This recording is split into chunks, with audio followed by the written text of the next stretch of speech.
Welcome back नाज़रीन। सिंध में तूफ़ानी बरसातुनि ऐं ॿोॾ खां पोइ जेका तबाहकारियूं शुरू थियूं आहिनि उन बाबति ॻाल्हि ॿोल जो सिलसिलो जारी आहे। शबीर साईं, हाणे थोरो अॻिते वधंदासीं। दादू ज़िले जी सूरत हाल खां ॿाहिरि निकिरी त 15 सेप्टेम्बर खां सिंध में हिकु भेरो ॿीहर बरसात जी जेको आहे सो अॻकथी कई वई आहे ऐं ॿुधायो पियो वञे मौसमियात खाते तरफ़ां त हीउ जेको स्पेल हूंदो उहो बि ग़ैर मामूली हूंदो। हाणे जेको अगस्त खां चौमासे जो हीउ सिलसिलो शुरू थियो हो उन में त जेका सूरत हाल आहे उनखे रोज़ु पाण डिस्कस कयूं पिया।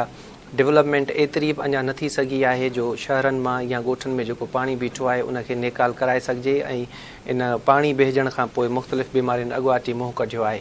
हाणे जेकॾहिं 15 सेप्टेम्बर ते बरसातूं पवनि थियूं से बि ग़ैर मामूली ऐं अॼु 8 सेप्टेम्बर आहे ऐं हीउ जेको विच में हफ़्ते खनि जो स्पेस आहे ऐं इन में जेकॾहिं सूरत हाल नॉर्मल नथी थिए त तव्हां छा था सम्झो त जेको नेक्स्ट स्पेल हूंदो उनजो कहिड़ो असरु थींदो सिंध ते, ख़ासि तौर ते मुतासिर इलाइक़नि में। ऐं उनखां अलावा अॼु जेको वॾे वज़ीर जी सदारत हेठि इजलास थियो आहे उन में इन मामले ते छा बहस थियो आहे ऐं का हिकमत अमली ज़ेर गौर आई आहे? जी बिल्कुलु इरफान साहब, अॼु वॾे वज़ीर सैयद मुराद अली शाह जी सदारत हेठि ॿोॾ मुतासिरनि जी बहाली ऐं रिलीफ बाबति हिकु अहम इजलास थियो। उन इजलास में जेके बि लाॻापियल इदारनि जा सरबराह हुया या ऑफिसर हुया उन्हनि शिरकत कई। उन में इहा पहिरियों जेको नुक़्तो हुयो इहो ई डिस्कस थियो त 15 सेप्टेम्बर ते हिकु दफ़ो ॿीहर सिंध जी जेका सामूंडी पट्टी आहे, ख़ासि तौर ते बदीन वारनि इलाइक़नि में बरसाति जी जेका आहे उहा अॻकथी आहे। तंहिंजे करे उन लाइ अॻुवाट उपाउ वरिता वञनि। छाकाणि त इरफान साहिबु ॻाल्हि इहा आहे त हाणे जेको हीउ पाणी आहे सॼे सूबे जो या सॼे शहरनि जो उहो हाणे ॾखण साइड यानी ॾखण सिंध ॾांहुं वेंदो, उनखां पोइ समुंड में दाख़िल थींदो। उते जेके RBOD ऐं LBOD जेके नाला आहिनि ॿिया सामूंडी नाला, उन्हनि जी जेका सूरत हाल आहे उहा अॻु में ई ॾाढी ख़राबु आहे। मिसाल हाणे कंहिं कंहिं नाले जी जेका बंद जी जेका हाइट हुई 8 फुट हुई, पर हेॾी वॾी हेवी जॾहिं बरसाति पई त उते माण्हुनि पंहिंजा ॻोठ पंहिंजा शहर बचाइण लाइ सियासी माण्हुनि बि उतां जे लोकल माण्हुनि बि कोशिशि कई त इन्हनि नालनि जी हाइट 8 फुटनि खां वधाए 13 फुट 14 फुट करे छॾी आहे त जीअं हिकु शहर जो पाणी ॿिए शहर ॾांहुं न अचे। ऐं उहे नाला हिन महिल जेके आहिनि उहे भरिया बीठा आहिनि बंदनि जी सूरत में। ॿियो जेको असां वटि हिकिड़ो जाग्राफियाई तौर ते बि आहे त उत्तर जो पाणी जेको आहे उहो ॾखण तरफ़ वेंदो, ओलह जो पाणी जेको आहे ओभर तरफ़ वेंदो। हाणे हीउ ॾखण वारी साइड ॾे अॻुवाट दॿाउ आहे पाणी जो, समुंड बि चाढ़ के ई विरूं बि चढ़ी आहियूं ऐं नेचुरली जेके नाला आहिनि जेके वाह आहिनि उहे पाणी खे ॾखण तरफ़ धिकींदा पिया वञनि। उते हिकिड़ो वॾो पाणी जेको आहे गॾु थी चुको आहे। केतिरा ई ॻोठ केतिरा ई इलाइक़ा पाणी हेठि आहिनि। इहे जेके नाला आहिनि उन जेके बंद आहिनि उहे पाणी सां अॻुवाट भरिया पिया आहिनि। हाणे जेकॾहिं उते हिकु दफ़ो ॿीहर वरी बरसाति पवे थी त उन इलाइक़े जी सूरत हाल जेका आहे उहा ख़राबु थी सघे थी। इन बाबति सिंध हुकूमत अॼु डिस्कस कयो आहे। ऑफिसरनि खे बि लाॻापियल जेके इदारा आहिनि उन्हनि खे अलर्ट बि कयो आहे त उते जेकॾहिं काई सिचुएशन ठहे थी त उनखां अॻुवाट बचाव लाइ बंदोबस्तु कया वञनि। हिकिड़ी इहा शइ अॼोके इजलास में। ॿियो जेको अॼोको इजलास हो उन में ॿियूं त केतिरियूं शयूं डिस्कस थियूं, पर हिकिड़ी तमामु सुठी शइ जेका डिस्कस थी उहा इहा थी, वॾे वज़ीर सैयद मुराद अली शाह इहे हिदायतूं ॾिनियूं आहिनि त इहे जेके रिलीफ कैंपुनि में तरसियल माण्हू आहिनि उन्हनि लाइ त तयारु थियल खाधो जेको आहे उहो अचे पियो। जेके वॾा माण्हू आहिनि उन्हनि खे तयारु थियल खाधो मिले पियो, पर जेकी ॿारड़ा मासूम ॿार आहिनि उन्हनि जी खाद खुराक जा जेके आहिनि उहे इशू अची विया आहिनि। तंहिंजे करे वॾे वज़ीर इहा हिदायत कई त रोज़ाने जी बुनियाद ते 15 लख जेके साशा पैक आहिनि उहे ख़रीद कया वञनि या अंदाज़ हर ॿार खे 2 जेके आहिनि उहे साशा उन जी जेका ग़िज़ा आहे उहा ॾिनी वञे त जीअं उते उन्हनि खे जेके ग़िज़ायत जा मामला आहिनि ॿारनि खे उन्हनि खे सॉर्ट आउट करे सघिजे। ठीकु आहे शबीर, हाणे अॻिते बि हिन हाल वाल वठंदासीं, पर फ़िलहालु जोॾे खां धरती जी इहो रिपोर्टर आहे हसन कच्छी, उहो असां लाइन ते मौजूदु आहे। हसन, ॿुधाइजो तव्हां जोॾे में छा सूरत हाल पिया ॾिसो हिन वक़्तु? सूरत हाल आहे हिन महिल असां ॿुधाईंदो हलां त हालिया जेके बरसातुनि असांखे जुॾे खे वॾो मुतासिर कयो आहे। ख़ासि करे जुॾो आहे उहो तमामु जेको वधीक मुतासिर थियो आहे। जेके 8 UC जंहिंमां 5 मुकमल जेको पाणी अचनि ऐं जुॾो शहर जेका असांजो 50 खां 60 जी आबादी रखंदड़ आहे। जुॾे जे विच में जेका लंग आहे MMD आहे, उनखां अलावा जेको पुराण नदी आहे, पुराण नदी जेको मुतासिर पहिरियों गारो पियो आहे मलूक शाह जी जॻह मलूक शाह जी जॻह ते 3 फुट गारो पियो लड़ो थियो त शहर जे ठीकु आहे, मर्कज़ी हसन जेके बची तव्हांजो आवाज़ ठीकु तरह सां न पियो अचे। मां कोशिशि कईसीं त तव्हांजी आवाज़ खे सम्झी सघिजे, पर थोरो नेटवर्क जो इशू आहे, सो कोशिशि कंदासीं त तव्हांखे ॿीहर लाइन ते खणिजे या वरी का ॿिए इलाइक़े जे रिपोर्टर सां राब्तो थी सघे त उतां जेका सूरत हाल आहे, ख़ासि तौर ते सामूरी पट्टी वारा जेके इलाइक़ा आहिनि उन्हनि जी ॼाण वठिजे। शबीर साईं तव्हांजी ॻाल्हि कट कई असीं, हाणे तव्हां बिल्कुलु ही जुडो ऐं मीरपुर ख़ासि वारा जेके इलाइक़ा आहिनि, जीअं मूंसां ॻाल्हि पई कई त इहे इन्हनि इलाइक़नि जी ॻाल्हि हुई त उते हाणे तमामु वॾो दबाव आहे। इजलास जे हवाले सां जीअं मूं ॿुधायो पियो त इजलास में हिकु त इहो फ़ैसिलो कयो त रोज़ाना जे बुनियाद ते 15 लख जेके साशा आहिनि उनजा ग़िज़ायत जा या ग़िज़ा जा उहे जेको आहे ॿारनि खे फ़ी ॿार खे या हर ॿार खे 2 साशा जेके आहिनि उहे ॾिना वेंदा त जीअं उन्हनि जी ग़िज़ायत जी जेका खोट आहे उहा पूरी थी सघे। उनखां अलावा जानवरनि जे चारे जे हवाले सां बि अॼु डिस्कस थियो त कंहिं तरीक़े सां जेके असांजा जानवर आहिनि उन्हनि खे खाद खुराक जो वॾो इशू आहे, छाकाणि त ॿनियनि में फसलनि में पाणी बीहजी वियो आहे, किथे बि गाह पठो नाहे बचो ऐं माण्हुनि जो जेको सुको गाह यानी बुह ऐं ॿियो जेको चारो थींदो आहे जानवरनि जो उहो बि लुड़ी वियो आहे, ख़तमु थी वियो आहे, तबाह थी वियो आहे। अन्न जेको खाइण जो माण्हुनि जो पंहिंजे खाइण जो उहो ई लुड़ी वियो त बुह ऐं कट या ॿियूं शयूं कीअं बची सघी वञूं। तंहिंजे करे हिकु त उहे जानवर पाणी में बीठा आहिनि, अॻुवाट उन्हनि खे बीमारियुनि जो ख़दशो आहे, वैक्सीनेशन जो उन्हनि जो इशू आहे, उनखे मुकमल तौर ते प्रॉपर वैक्सीनेशन करणु घुरिजे। उन सां गॾोगॾु उन्हनि जे खाद खुराक जो जेको आहे वॾो इशू थी वियो आहे चारे जो, उहो बि डिस्कस थियो त उन्हनि जेको खाद खुराक लाइ के फंड्स जेके आहिनि उहे रिलीज़ कजनि त जीअं जानवरनि खे खाद खुराक या जेको आहे चारो आहे उहो प्रोवाइड करे सघिजे। ऐं ॿिया जेके मामला आहिनि उनमें इहो तय कयो त जिते जिते सिविल इदारा या ज़िले इंतिज़ामिया पहुची सघे थी, जन जन इलाइक़नि में एक्सेस आहे उते उहे रेस्क्यू ऐं रिलीफ जो जेको आहे उहे कमु कंदा। जिते जिते अञा ताईं पाणी आहे, को रस्तो न आहे, पहुची नथो सघिजे, उते जेके पाक फ़ौज जा जवान आहिनि उहे पंहिंजो ऑपरेशन कंदा ऐं उते माण्हुनि खे पंहिंजो रिलीफ बि ॾींदा ऐं उतां रेस्क्यू बि कंदा। करमपुर खां धरती जो रिपोर्टर अमित कुमार असां सां लाइन ते मौजूदु आहे, साणसि गुफ़्तगू कंदासीं। अमित ॿुधाइजो छा सूरत हाल ॾिसो पिया करमपुर जे?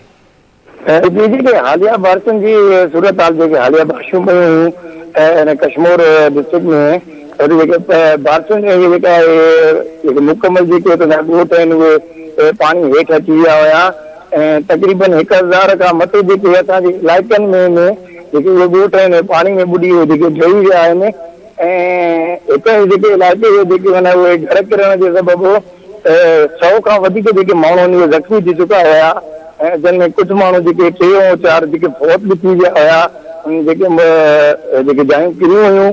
ऐं हिन वक़्तु जेको पाणी जी सूरत हाल आहे जेका कश्मीर ज़िले मां जेका ज़मीननि में जेको पाणी आहे उहो हिन वक़्तु जेको उहो निकिरी चुको आहे। जेको फसल आहे, जेको सारियालो फसल आहे असां वटि जेको थींदो आहे उहो तक़रीबन 40 खां 30 खां 40% जेको तबाह थी चुको आहे। जेके हालिया बारिशूं कयूं हुयूं उन्हनि में जेको फसल आहे उहो तबाह थी चुको आहे। जॾहिं त खाद खुराक जे हवाले सां मां तव्हांखे ॿुधाईंदो हलां त हितां जी जेका ज़िले इंतिज़ामिया आहे ऐं सिविल सोसाइटी ऐं जेके पाक आर्मी जेके फ़ौज जा जवान आहिनि उन्हनि ताईं जिते जिते उहे पुॼी सघनि था उहे उन्हनि सां माली जेको राशन ऐं खाद खुराक जो सामान पहुचाइनि था।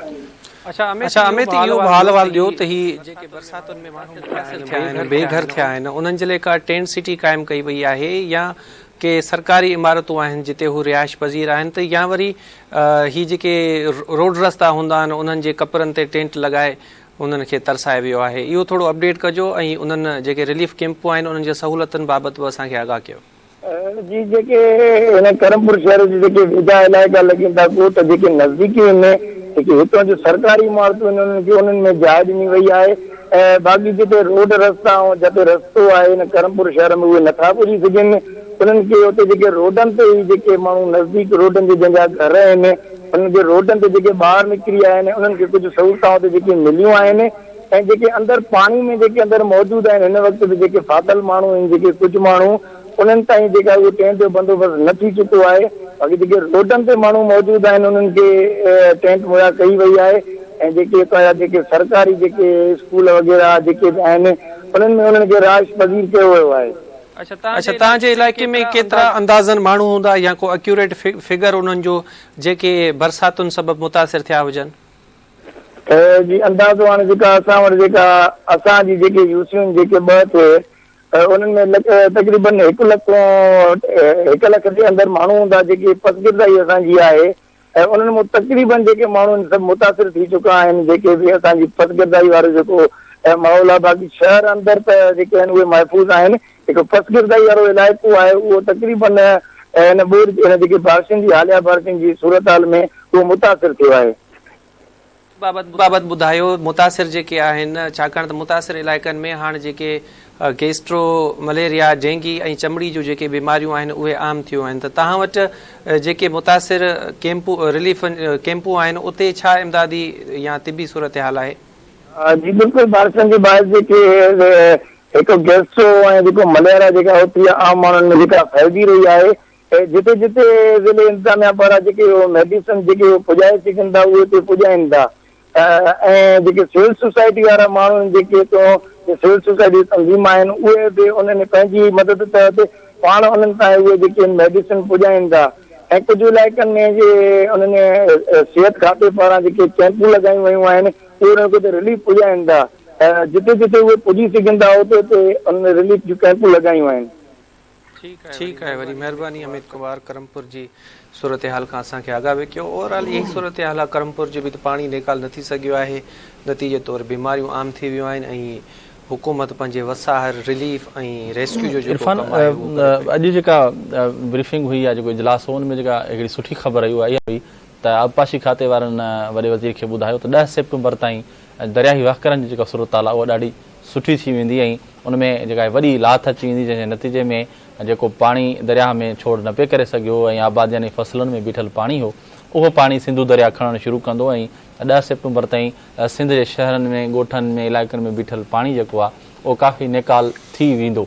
पर हाणे ॻाल्हि इहा आहे त जिते जिते हथरादू ज़मींदारी बंदि ॾिनल आहिनि या जेके माण्हू पंहिंजूं ॿनियूं ॿोड़ाइण लाइ तयारु न आहिनि, चवंदासीं असां पंहिंजी ॿनी न ॿोड़ाईंदासीं, उते अञा इहे इशूज़ जेके आहिनि उहे रहंदा। उन लाइ आस्ते आस्ते, छाकाणि त सिंध हुकूमत जो जेको टास्क आहे या जेको मनसूबो आहे या जेका रिथा आहे उहा इहा आहे त कंहिं बि तरीक़े सां हिन महीने ॾेढ या 2 महीननि जे अंदरि पाणी निकाल कयो वञे त जीअं जेको कणिक जी पोखाई जेका आहे उहा थी सघे ऐं कणिक पोखे सघिजे। न त ॿी सूरत में जेकॾहिं इहो कणिक जी पोखाई न थी सघी, जेका ज़रई पंहिंजो असां वटि खोट थींदी जेका ग़िज़ायत जी, ख़ासि तौर ते अटे जी या कणिक जी, उहो वॾो इशू जेको आहे बिल्कुलु। ऐं ॿियो हाणे साईं जीअं तव्हां चओ पिया त अटे जी क़ीमतुनि में इज़ाफ़ो थी वियो आहे, महांगाई जेका आहे हथरादू महांगाई उहा हाणे साईं ॿाहिरि निकिरी आई आहे ॿिरनि मां। उन सां गॾोगॾु छाकाणि कुझु रियल इशू आहिनि उहे इहे आहिनि। मिसाल तौरु हाणे इंडस हाईवे खे ऐं नेशनल हाईवे खे कट लॻण जे नतीजे में उहे जेके उन्हनि शहरनि जा जेके ज़मीनी राब्ता आहिनि हिक ॿिए सां उहे कटिया पिया आहिनि, जंहिंजे नतीजे में शयुनि जी जेका रसद खाद खुराक जे शयुनि जी उहा सप्लाई लाइन टुटी पई आहे। पोइ वापारी जेके आहिनि, ज़ख़ीरा अंदोज़ जेके आहिनि, अहिड़नि मौक़नि जी तलाश में हूंदा आहिनि। साईं हाणे किथां का शइ अचणु बंदि थी वई आहे त उहो बाक़ी ई बचियलु आहे असां वटि हिकिड़े भांडे में, सो तंहिंजे करे इहो पूरा करिणो आहे। पोइ हथरादू या महांगाई थींदी आहे, छाकाणि त इहो इन ते कंट्रोल करणु जेके प्राइस कंट्रोल कमेटियूं आहिनि या टीमूं आहिनि या DC साहब आहे उन्हनि जो कमु हूंदो आहे। पर हाणे हीअ अफ़रा तफ़री वारी सूरत हाल आहे हिन वक़्तु, जिथे किथे जेको सो क़यामत सुगरा जा मंज़र आहिनि, त इहे माइनर नंढियूं नंढियूं ॻाल्हियूं आहिनि त कोन, पर उन्हनि ऑफिसरनि खे इहे नंढियूं ॻाल्हियूं लॻंदियूं आहिनि त साईं असुलु मामिलो जेको आहे माण्हुनि खे रेस्क्यू कजे, माण्हुनि खे ख़ुशकी वारनि हंधनि तां पहुचाइजे जिते पहुचाइजे ऐं उन्हनि जी ज़िंदगी बचाइजे। बाक़ी अघ ऐं ॿिया मामला जेके उहे पिया ॾिसबा, पर छाकाणि त इहे मामला बि अहम आहिनि। जेकॾहिं माण्हुनि खे मुनासिबु अॻिते शयूं न मिलंदियूं त माण्हू ख़रीद न करे सघंदा ऐं पोइ बुख विघे जेको फौतगियूं थी सघनि थियूं, बीमारियूं थी सघनि थियूं। तंहिंजे करे इन्हनि शयुनि ते कंट्रोल करण जी या नज़रदारी रखण जी तमामु घणी ज़रूरत आहे। सिंध हुकूमत चाहे थी त जेका कणिक जी पोखाई वारी सीज़न आहे ओसि ताईं पाणी निकाल थी वञे उनखां अॻु वाट ई, त जीअं पोखाई जेका आहे उहा वक़्तसिर थी सघे। बरोबर, ज़िले इंतिज़ामिया ते बि मां सम्झां थो तमामु घणी ज़िम्मेवारी लागू थिए थी। ख़ासि तौर ते कराची में हिन जा जेके असर आहिनि उहे तमामु भयानक आहिनि ऐं इन ते ध्यानु नथो ॾिनो वञे। ख़ासि तौर ते जेका कराची जी इंतिज़ामिया आहे उनखे अखि पटणी पवंदी।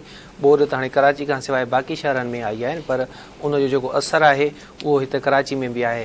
ॻाल्हि ॿोल जो सिलसिलो शबीर सिंह जारी रखंदासीं। नाज़रीन, हिते नंढिड़ो ब्रेक वठूं था, ब्रेक खां पोइ वरी हाज़िर थींदासीं। असां सां गॾु रहिजो।